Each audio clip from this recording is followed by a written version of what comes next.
کیا میرے اللہ کے پاس اپنے پیارے بندوں کے لیے لڑکیوں کی کمی؟ کیا میرے رب کے پاس اپنی پیاری بندیوں کے لیے لڑکوں کی کمی؟ یہ امپاسبل ہے کہ اس کے بغیر میں خوش یا راضی ہو سکوں، میرے دل کو سکون مل سکے۔ میں کبھی بھی اس کے بغیر خوش نہیں رہ سکتا یا رہ سکتی۔ ہم کیوں یہ سمجھ بیٹھتے ہیں کہ میرا رب مجھے راضی نہیں کر سکتا؟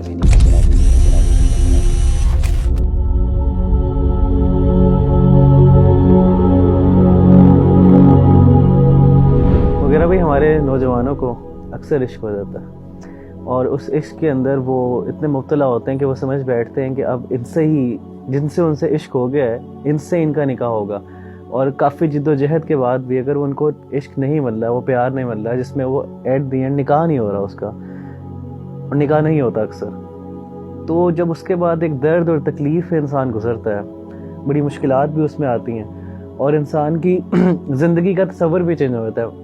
کہنے کا مقصد یہ ہے کہ انسان اپنے آپ کو سمجھتا ہے کہ وہ اس کے بغیر زندہ ہی نہیں ہے، تو کیسے مغیرہ بھائی وہ شخص اپنے آپ کو اس کرب سے، اس اذیت سے نکالے اور ایک نارمل عام زندگی گزارے جس طرح وہ پہلے گزار رہا تھا جب اس کو عشق نہیں ہوا ہوا تھا؟ ربیع اللہ بھائی، میں یہ سمجھتا ہوں کہ یہ جو محبت تو انسان کے بعض اوقات اختیار میں نہیں ہوتی اور ہو بھی جاتی ہے، لیکن اس کے بغیر زندہ نہ رہنے کا جو تصور ہے وہ اس کے پیچھے ایک سوچ ہے، اور وہ سوچ یہ ہے کہ میں کبھی بھی اس کے بغیر خوش نہیں رہ سکتا یا رہ سکتی۔ میری خوشی اور میرا پورا سکون وہ اس چیز کے اوپر منحصر ہے یا وہ ڈیپینڈنٹ ہے کہ یہ شخص مجھے مل جائے۔ یہ امپاسبل ہے کہ اس کے بغیر میں خوش یا راضی ہو سکوں، یا مجھے یا میرے دل کو سکون مل سکے۔ ربیع اللہ بھائی، مجھے یہ بتائیے، کیا میرے اللہ کے پاس اپنے پیارے بندوں کے لیے لڑکیوں کی کمی؟ بالکل نہیں۔ ایک اور چیز میں آپ سے سوال پوچھتا ہوں، کیا میرے رب کے پاس اپنی پیاری بندیوں کے لیے لڑکوں کی کمی؟ ہم کیوں یہ سمجھ بیٹھتے ہیں کہ میرا رب مجھے راضی نہیں کر سکتا؟ میں کیوں یہ سمجھ بیٹھتا ہوں کہ میرا رب مجھے خوش نہیں کر سکتا؟ میری کیوں خوشی اسی شخص کے ساتھ معلق ہے؟ میں آپ کو ایک واقعہ بیان کرتا ہوں، ایک محبت کی کہانی چھوٹی سی آپ کے گوش گزار کر دیتا ہوں۔ حضرت ام سلمہ رضی اللہ تعالی عنہ کو اپنے شوہر ابو سلمہ سے بہت محبت تھی۔ ابو سلمہ کو احد کے دن چوٹ لگی، زخم لگا، اور اس کے بعد وہ اللہ تعالیٰ کو پیارے ہو گئے کچھ دیر بیماری کے بعد۔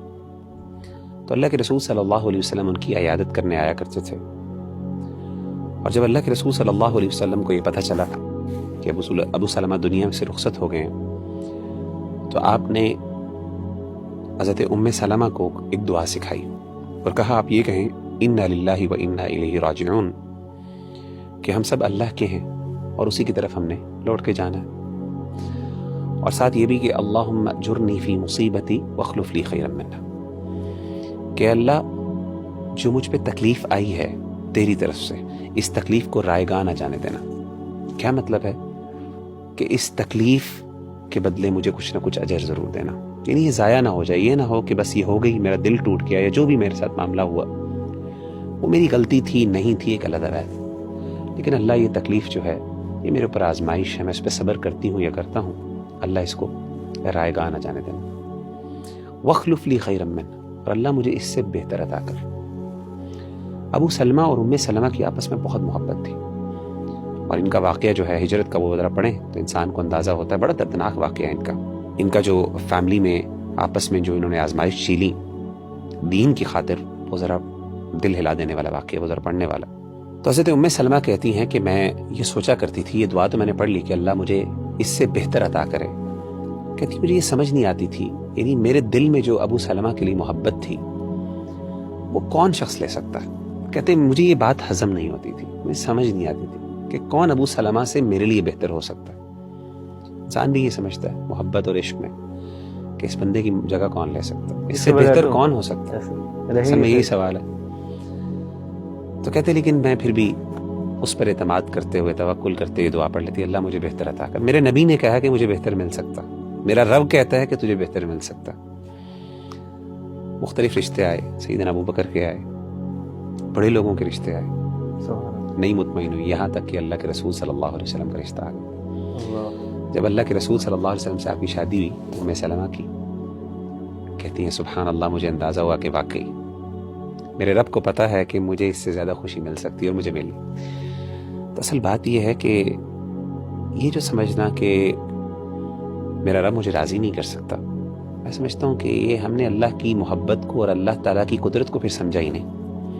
انسان کو دعا کرنی چاہیے، جیسے استخارے کے آخر میں آتا نا، اللہم رضنی بھی، اللہ فیصلہ تو کر لے، میں تیرے اختیار میں دے دیتا ہوں یا دے دیتی ہوں، لیکن اللہ پھر میرے دل کو بھی ٹھنڈا کر، میرے دل کو راضی کر دے۔ تو یہ اللہ سے دعا مانگنی چاہیے، انشاءاللہ اللہ تعالیٰ بہتر عطا کر دے گا۔ اللہ پہ ٹرسٹ کرے انسان۔